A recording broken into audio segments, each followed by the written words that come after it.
म शिक्षक साथीहरूलाई बधाई भन्न चाहन्छु। तपाईहरुले हामी छोड्दैनौं भन्नुभएको छ। म तपाईहरुलाई भन्न चाहन्छु जबसम्म तपाईहरुको माग पूरा हुँदैन तपाईहरुले नछोड्नुस्। कहिले सिटी बजाउनुस्, कहिले के गर्न पर्छ गर्नुस्। हामी तपाईको साथमा छौं।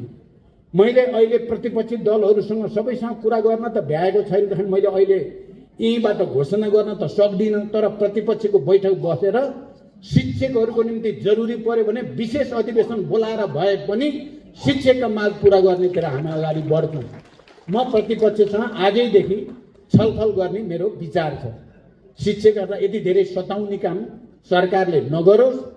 यसको परिणाम धेरै ठूलो हुन सक्छ। यो सरकार कति उल्टो काम गर्छ भन्ने कुराको एउटा प्रमाण जति बेला छिटो भन्दा छिटो संसदको अधिवेशन बोलाएर चाहिँ विधेयकहरू चाहिँ प्रक्रियामा लानु पर्थ्यो, 6 दिन अगाडि 6 वटा चाहिँ अध्यादेश ल्याउँछ। उल्टो, पुरै उल्टो।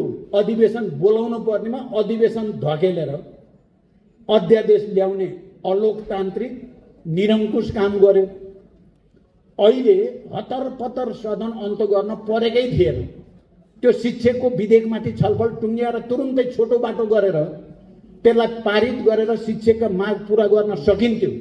हिजै सहमति भइसकेको कुरा छ भने अहिले चाहिँ हतार पतार सदन अन्त्य गर्यो र अब शिक्षकहरूलाई सडकमा आउन बाध्य पार्यो। शिक्षकहरू आज सडकमा छन्।